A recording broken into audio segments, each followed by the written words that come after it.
E no vídeo de hoje a gente vai falar sobre Lula e Alexandre de Moraes. Para com isso, né, galera? A gente não mexe com isso não. A gente vai falar sobre a alta do Ethereum, o maravilhoso Ethereum que subiu mais de 60% de um mês pra cá. A gente vê o ciclo se repetindo, a dominância do Bitcoin caindo, dinheiro fluindo pro Ethereum e para as nossas altcoins. Então, será que chegou a nossa vez? É o que a gente vai ver no vídeo de hoje. Já deixa o like, pessoal. Esteve da Bustine. Pessoal, a gente começa com o gráfico do Ethereum, o gráfico diário, que eu mostrei para vocês no vídeo anterior, né? Depois a gente romper essa linha de tendência, o Ethereum andou, fez essa consolidação aqui, né? Esse padrão de bandeira.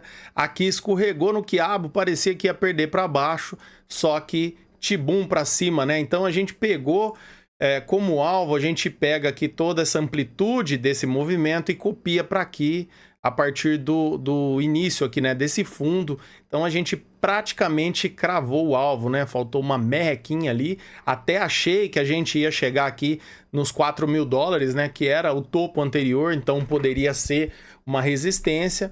Mas isso aqui também não é ruim, tá? O Ethereum pode estar tomando um fôlegozinho aqui, dar uma acumulada para depois romper de vez, fazer um pullback e seguir embora.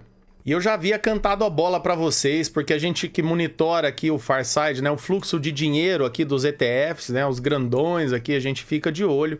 Então, depois a gente vê essas entradas gigantescas aqui, ó, Bitcoin teve 2 dias aqui de mais de 1 bilhão de dólares de entrada, só que a gente viu isso aqui enfraquecer um pouquinho e nos 3 últimos dias a gente está vendo até uma vendinha aqui no Bitcoin. Só que no Ethereum, o jogo mudou, pessoal. O vento virou. Eu mostrei para vocês. A gente que não tinha quase nada de compras no Ethereum, né? Às vezes venda.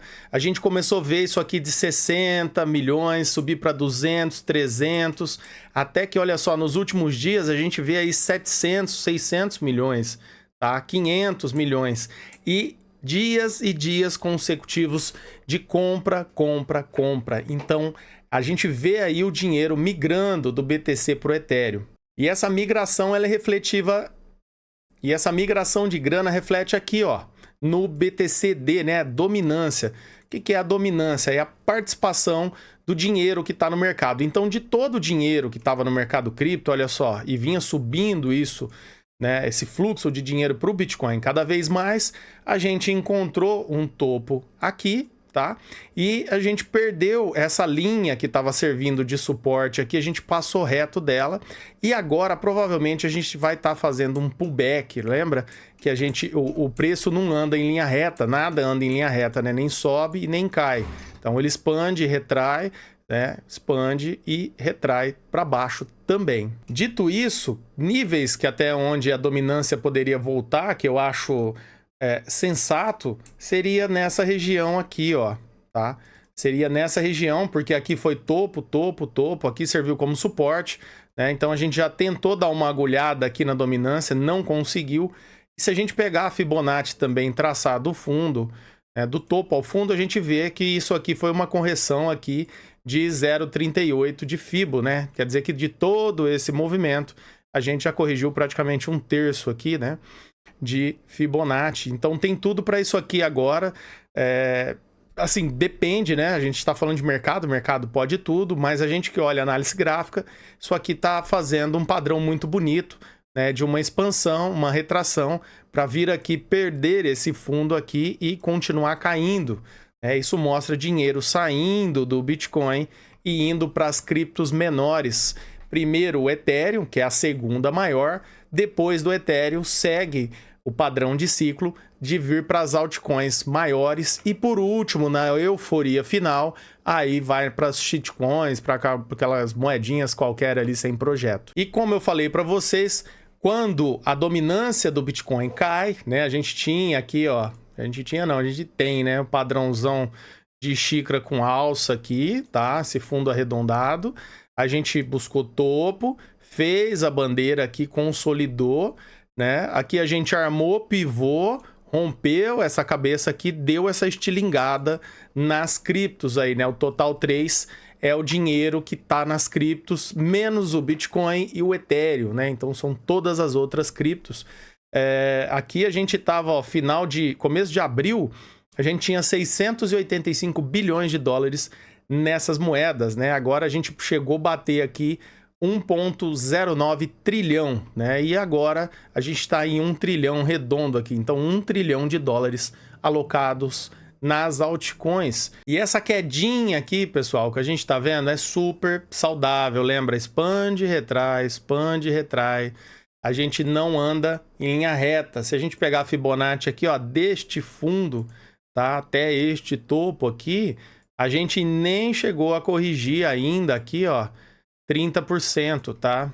0,38 de Fibo, que é o primeiro. A gente pode voltar até 0,50 e no máximo até 0,618, tá? Então, níveis de correção que podem ser saudáveis aqui para esse movimento de alta, tá bom? Então, a gente expande e retrai tudo dentro do esperado, tá? Eu também achei que ia buscar aqui, ó, o topo anterior, né? Que era de 1,14 trilhão. O preço não, né? A dominância aqui parou um pouquinho antes, tá? Mas isso pode ser saudável para a gente fazer um ABC aqui, né? Ou um padrãozinho de bandeira para dar continuidade na alta. Pessoal que me perguntou do dólar da última vez, olha só, o dólar aqui na Binance. Depois de todo esse movimento de expansão, a gente retraiu aqui a 50%, né? Metade de todo esse movimento de alta. Parece muito que a gente encontrou um fundo aqui e está armando um pivôzinho. Para isso confirmar, tem que romper esse topo aqui dos 5,63, por aí a gente dá continuidade na alta do dólar. Pessoal, SIP, Bolsa Americana, SIP, Nasdaq voando. Talvez, né, a gente também pode ver uma correção. Lembrando que o mercado não anda em linha reta, a gente voltar aqui para fazer um pullback nessa região, algo do tipo, tá bom? Daqui para o fim do ano seria muito saudável, né? Então, esticado pra caramba, pode continuar subindo? Pode, tudo pode, né? Mas a probabilidade é que em algum momento isso faça um pullback. Nasdaq também, olha, o setor de tecnologia americano, tudo voando, né? A gente vai deixar marcado esse topo aqui. Se vir uma correção, talvez aí para um possível pullback, né? Mas olha, depois da crise do tarifaço ali, dia 7 de abril, estamos voando isso aqui com quanto de alta? 40% de alta. Para a bolsa é muita coisa. E olha a matéria, mega alta pela frente. Clarity Asset avança nos Estados Unidos e promete mudar a estrutura do mercado de criptomoedas. Com aprovação na Câmara e apoio bipartidário, a proposta reacende o debate sobre o papel da SEC e da CFTC para o analista Yuri Lindoso. A lei pode inaugurar uma nova era para as altcoins emitidas nos Estados Unidos. E esse pacote de reformas cripto, pessoal, do Congresso norte-americano foi aprovada com folga na Câmara dos Representantes. Olha, 294 a favor contra 134 contra. E agora segue para revisão no Senado. O projeto faz parte de uma tentativa mais ampla de estabelecer diretrizes claras para ativos digitais, incluindo stablecoins e altcoins, em um esforço bipartidário para destravar a inovação tecnológica nos Estados Unidos. A lei propõe a divisão de competência entre as principais agências reguladoras, a SEC e a CFTC, e oferece um caminho legal mais definido para emissores de stablecoins operarem de forma regularizada dentro do país. Aqui no Crypto Bubbles, a gente vê aqui o resultado das altcoins, né, das moedas, nos últimos 30 dias. A gente pode filtrar por ano, por mês, por semana, por dia e por hora. Mas se a gente pegar aqui, ó, por mês, né, no último mês, e mesmo que a gente já fez uma correçãozinha, tá, essa semana. Então a gente vê moedas aqui, ó, Pengo 287% em 30 dias. ENA é uma das moedas aqui da nossa carteira, 107% em 30 dias. HBAR também está na nossa carteira, 68%. Então assim, é difícil esperar? É difícil. Passamos um semestre ruim, esse começo de ano, com tarifaço, com guerra? Passamos. Mas agora que a coisa começou a clarear, não é agora que a gente vai jogar toalha, entendeu? Porque o ciclo está se repetindo exatamente como fez das outras vezes. E se quantas outras vezes isso aconteceu, por que dessa vai ser diferente? Então, mercado, tudo pode, mas a gente joga com as probabilidades a nosso favor. No Fear Grid a gente vê ainda, ó, o mercado otimista, tá? Mesmo com essa correção, a gente mantém aí 71, tá? A gente tá em ganância ainda. né? Mas como eu disse, mercado de alta é normal esse indicador ficar alto, não tanto quando chega a 94, 96, aí a gente tem que começar a acender a luzinha aqui de alerta. E na minha cabeça, pessoal, essa correção aqui, ó, do Bitcoin, a gente estava dentro aqui de um triângulo, tá? Eu cheguei a estar usando isso aqui como um simétrico, agora eu dei uma ajustada. Isso aqui estava mais assim, aí parecia que rompeu, fez um pullback, mas não foi, voltou para dentro. E aí a gente vai ajustando conforme o gráfico vai se desenrolando. Para mim, isso aqui, olha só, tá muito parecido com um trap, sabe? Eu perco aqui, venho, faz pullback para dar a impressão que eu vou desmoronar, só que aí depois o preço vem, ganha de novo aqui e vai embora para cima. Aonde que eu vi isso? No Ethereum. Lembra que eu mostrei para vocês no começo do vídeo? Então, a gente ficou aqui, ó, bonitinho dentro do canal, bati em cima, bati embaixo. Aqui tentou dar uma rompidinha, não conseguiu. E aí, que foi o que aconteceu lá? Tentou romper para cima, não conseguiu. Aí veio, fez que furou para baixo, ó, e depois tibum para cima. Só que, pessoal, deixa eu explicar uma coisa para vocês. Não tem grana para todo mundo. O mercado vai bater de tudo quanto é lado para tirar quanto mais gente possível, tá? Vai bater, ele bate. Por isso que o cara não tem paciência. Se aqui o cara acha que andou, bota o stop aqui embaixo, aí o mercado volta, estopa ele aqui, depois vai embora e ele fica chupando o dedo, entendeu? O mercado judia, por isso que pouca gente consegue fazer grana, porque não tem paciência de esperar as coisas acontecer. Antes de um movimento engrenar, olha só como é difícil. Olha só aqui no Ethereum, quem viu essa subidinha aqui, ó, e resolveu comprar já achando que ia, teve que esperar até o movimento realmente começar a acontecer, olha só, até aqui, teve que esperar 57 dias aí, praticamente 60 dias, para depois ver essa alta íngreme aqui no Ethereum.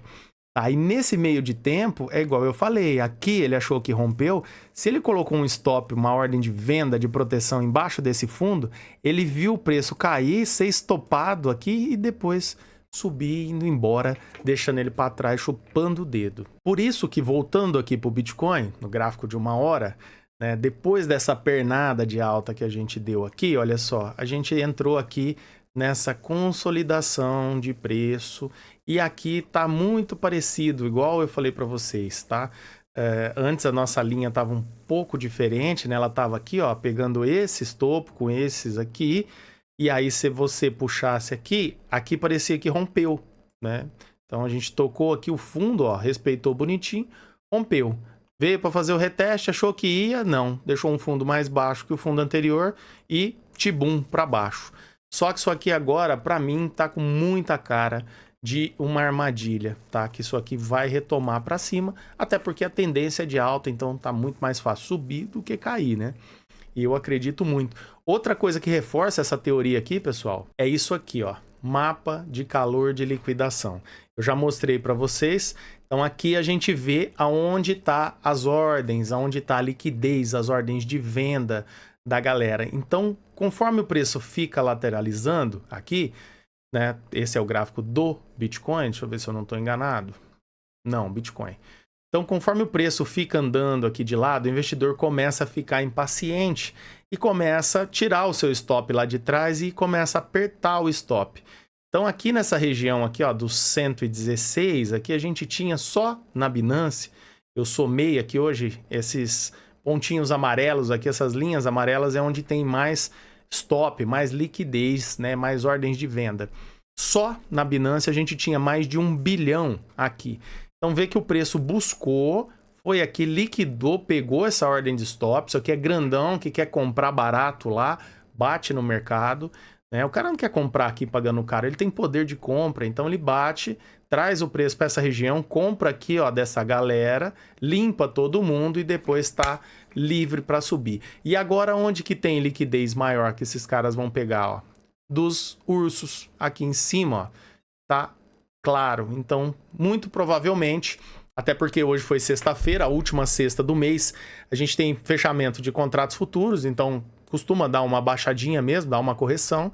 Pegou essa liquidez da turma aqui, provavelmente de aqui para domingo a gente vai ver o preço voltando aí para patamares de 120 mil dólares ou mais. É o que eu acredito, segundo a minha análise. Aqui na CoinGlass, pessoal, a gente tem o gráfico do Ethereum, ó, de 1 hora, gráfico de 1 hora, e mostra que essa alta do Ethereum de mais de 60%, ela foi muito consolidada, porque a gente teve, ó, Open Interest, né? O interesse institucional subindo, acompanhando a subida de preço. E a hora que o preço faz essa correçãozinha, a gente tem o Open Interest caindo, né? Então tá alinhado queda de preço com queda de interesse institucional, subida de preço com subida do interesse institucional. E o CVD cravando divergência, o CVD lá na mínima. Nossa, isso muito positivo, mostra que essa alta é saudável e que a gente ainda tem muito mais pela frente. E falando em alt season, esse indicador aqui, pessoal, é o que a gente quer ver, é o que a gente está mais olhando para ele, né? Esse aqui é o Altcoin Season Index, né? Um indexado que mostra para a gente quais são os momentos de Bitcoin Season, né? Sensação de Bitcoin, as altas estão fracas, e qual o momento que as altas estão bem aí, performando melhor que o Bitcoin. Então, deixa eu dar um zoom para vocês, olha só. A gente viu aqui, ó, essa fase de acumulação aqui embaixo, né? Porque abaixo de 25 nesse índice, então mostra que é momento do Bitcoin. Então, parece que foi muito aqui, tem cara, né, de acumulação, e depois a gente teve um estouro, chegamos a bater aqui 59, tá, no índice.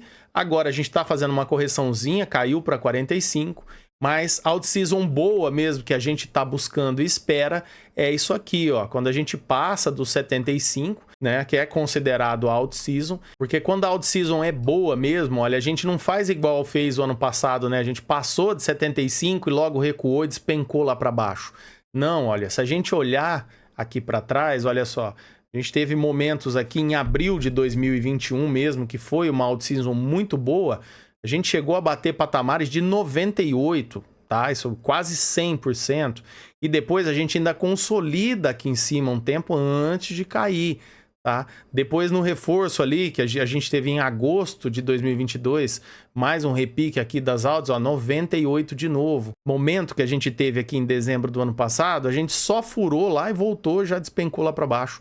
Né? Isso aqui foi só uma reladinha. Então, quando a gente passa para cima, a ideia é que a gente fique ali, chega a ter patamares de 98 ali, 97, quase 100, e dê uma acumuladinha ali, um tempo de distribuição para a gente poder fazer a nossa venda, e é isso que a gente está esperando. Pessoal, para fechar esse vídeo, olha, semana que vem eu trago dados econômicos aqui, semana que vem, semana importantíssima, tá? A gente tem o JOLTS na terça-feira, são dados econômicos importantes, e na quarta vai ser a super quarta mesmo, porque a gente tem PIB dos Estados Unidos, depois a gente tem declaração do FOMC, à tarde às 3 horas sai a bendita da taxa de juros, né? Pessoal, não tá esperando corte, tá? Tem até aqui, ó, esse site que a gente acompanha as probabilidades, né? Então, 97% da galera achando que não vem nada de corte e só uma miserinha de 2,6% das pessoas achando que vem algum corte agora em 30 de julho. E essa matéria, pessoal, acabei de pegar fresquinha aqui, ó, saiu faz 1 hora. Trump diz acreditar que Powell está pronto para começar a cortar os juros, né? O Laranjão tá pressionando ele lá para cortar a taxa de juros e é o que a gente quer ver, porque aí, ó, liquidez, mais liquidez ainda entrando pro mercado e mercado de risco, ó, a foto aqui dos dois e o presidente dos Estados Unidos, Donald Trump, afirmou nesta sexta-feira, dia 25, que está confiante que o Federal Reserve, também conhecido como FED, começará a reduzir a taxa básica de juros do país, atualmente na faixa entre 4,25% e 4,5%. A declaração vem um dia depois de Trump se reunir com o presidente do Banco Central americano, Jerome Powell. Trump está pressionando aí o Jerome Powell para cortar a taxa de juros e a gente espera que isso aconteça. Já pensou se quarta-feira agora, com 97% das pessoas achando que não vai vir nenhum corte, a gente tem uma surpresa boa aí, mesmo que seja com 0,25%, o mercado dispara. Então não perde nenhum lance. Se liga aqui no canal, já deixa o like, curte, compartilha e fica atento que a gente vai ficar de olho nesse movimento, porque quarta-feira que vem promete. Então por hoje é só, tamo junto, valeu e até a próxima.